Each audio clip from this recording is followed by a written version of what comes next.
aso. Eh, eh, eh, eh, eh, eh, eh.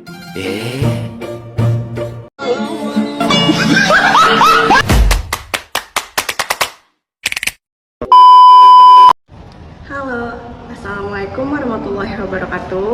My name is Amira Azhara Nasution. I am from AKP 7C and I will presentation about risk assessment. Baik, di sini saya akan membuka dulu terkait risk assessment atau penilaian risiko.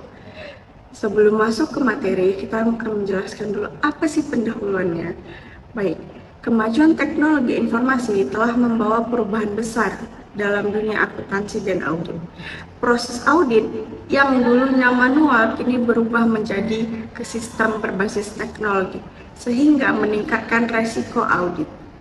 Untuk itu, diperlukan risk assessment atau penilaian risiko sebagai langkah penting dalam mengidentifikasi dan mengevaluasi risiko yang mungkin mempengaruhi laporan keuangan melalui penilaian risiko dan perencanaan audit yang tepat. Auditor dapat mengendalikan risiko inheren dan risiko pengendalian, serta memastikan hasil audit yang andal dan berkualitas. Pendekatan ini menjadi dasar utama dalam audit modern yang berfokus pada risiko signifikan guna memberikan informasi yang relevan bagi manajemen. Oke, pengertian risk assessment atau penilaian risiko menurut Mahsun 2021 yaitu proses pengidentifikasian dalam audit yang bertujuan menilai laporan keuangan agar tidak terjadi kesalahan salah saji material. Kemudian menurut UBIS 2020 menjelaskan bahwa proses penilaian risiko dapat dilakukan dengan memanfaatkan kuesioner dan diskusi dengan pihak manajemen untuk menentukan bagaimana manajemen dalam mengidentifikasi risiko-risiko yang relevan dan dievaluasi untuk menentukan signifikan dan kemudian penanganannya. Adapun tujuan penilaian risiko menurut Standar Audit Nomor 315 Revisi 2021 yaitu yang pertama, memperoleh pemahaman menyeluruh tentang entitas dan lingkungannya. Yang kedua, memahami sistem pengendalian internal.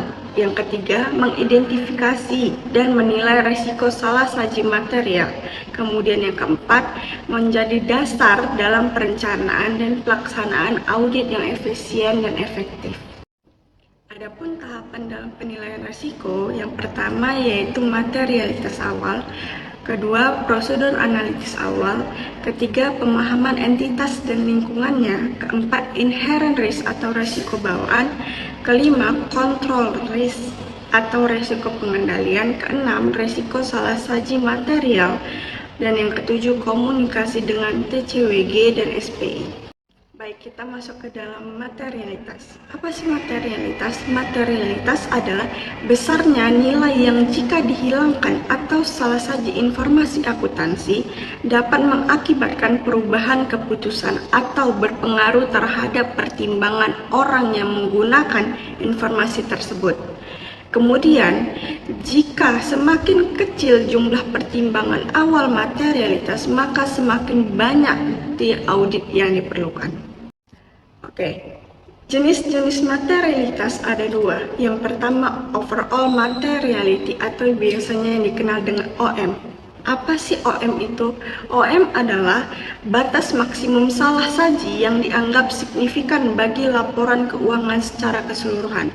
OM biasanya dihitung berdasarkan yang pertama 0,5% sampai 1% dari penghasilan bruto. Yang kedua 1% sampai 2% dari total aset. Yang ketiga 1% sampai 2% dari laba kotor. Yang keempat 2% sampai 5% dari modal saham pemegang saham. Yang kelima dari 5% hingga 10% dari laba bersih. Yang kedua, jenis materialitas adalah performance materiality atau PM. Apa sih PM? PM adalah ambang yang lebih rendah dari overall materiality yang biasanya dipakai untuk mendeteksi salah saji lebih dini agar salah saji kumulatif tetap tidak melewati batas overall materiality. Nah, PM memiliki dua panduan. Yang pertama, PM untuk setiap akun tidak boleh melebihi 60% dari OM. Yang kedua, penjumlahan semua PM tidak melebihi 2 kali OM. Oke, kita masuk ke dalam resiko audit. Apa sih resiko audit? Resiko audit adalah resiko bahwa auditor tanpa sengaja telah gagal untuk memodifikasi pendapat secara tepat mengenai laporan keuangan yang mengandung salah saji material. Rumus resiko audit itu apa? Nah, rumus resiko audit atau audit risk yaitu AR sama dengan RMM dikali DR. Prosedur analitis awal. Apa sih prosedur analitis?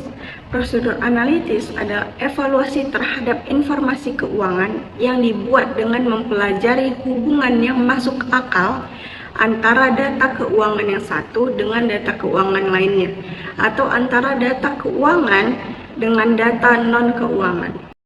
Nah, tadi kita udah mengenalkan apa pengertian prosedur analitis. Nah, ini kita masuk nih. Apa itu pengertian prosedur analitis awal? Prosedur analitis awal merupakan langkah-langkah yang dilakukan auditor di tahap awal pemeriksaan untuk memahami bisnis klien dan lingkungan sekitarnya, serta untuk mengidentifikasi area risiko yang signifikan. Adapun tinjauan-tinjauan dalam prosedur analitis awal, yang pertama, tujuan dari prosedur analitis pendahuluan, yang kedua, kapan membuat analitis perencanaan, yang ketiga, mengembangkan ekspektasi, yang keempat, jenis analitis perencanaan terbaik, yang kelima, cara mendokumentasikan prosedur analitis awal, yang keenam, mengembangkan kesimpulan, serta yang terakhir, keterkaitan dengan rencana audit. Nah, ini kita masuk nih ke dalam pemahaman entitas dan lingkungannya. Apa sih pemahaman entitas dan lingkungannya dalam penilaian risiko audit? Nah, pemahaman entitas dan lingkungannya dalam penilaian risiko audit adalah proses fundamental di mana auditor mengumpulkan informasi mengenai operasi, industri, dan lingkungan eksternal entitas untuk mengidentifikasi dan menilai risiko salah saji material dalam laporan keuangan. Adapun beberapa tahapan penerimaan perikatan audit, yang pertama, mengevaluasi integritas manajemen, yang ketiga, meminta keterangan kepada pihak ketiga, dan yang terakhir, melakukan review terhadap pengalaman auditor di masa lalu dalam berhubungan dengan klien yang bersangkutan. Inherent risk atau risiko bawaan. Inherent risk atau risiko bawaan merupakan kerentanan suatu asersi tentang suatu saldo akun atau golongan transaksi ataupun pengungkapan terhadap suatu salah saji material baik secara individual maupun kolektif digabungkan dengan kesalahan penyajian lainnya dengan asumsi bahwa tidak dapat pengendalian yang terkait. Faktor-faktor penyebabnya apa?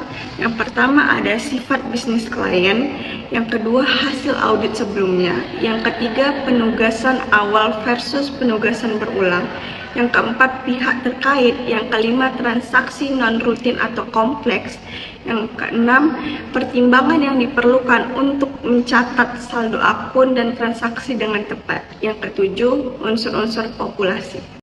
Kontrol risk atau risiko pengendalian. Apa sih kontrol risk atau risiko pengendalian? Merupakan suatu salah saji material yang dapat terjadi dalam suatu asersi yang tidak dapat dicegah atau dideteksi secara tepat waktu oleh pengendalian intern entitas.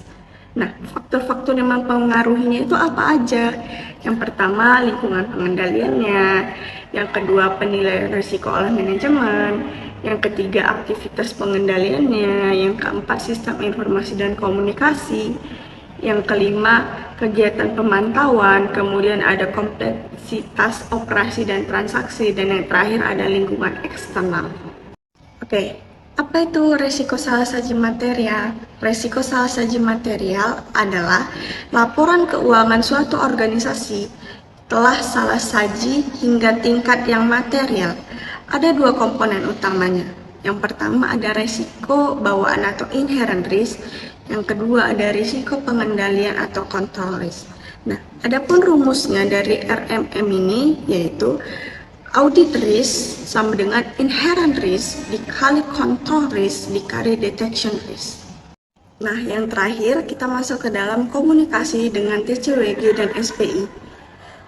Apa sih TCWG atau Those Charged with Governance? Yaitu individu atau kelompok yang bertanggung jawab atas pengawasan strategis dan pengendalian entitas.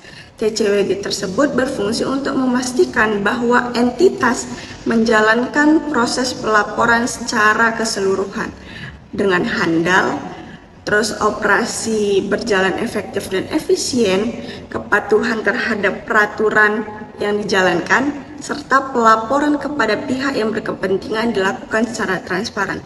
Sama halnya dengan Satuan Pengawasan Internal atau SPI, juga berfungsi sebagai unit dalam pengawasan internal yang memiliki kedalaman informasi terkait pelaksanaan pengendalian, kemudian deteksi risiko operasional, serta evaluasi efektif sistem pengendalian internal yang dijalankan oleh suatu organisasi.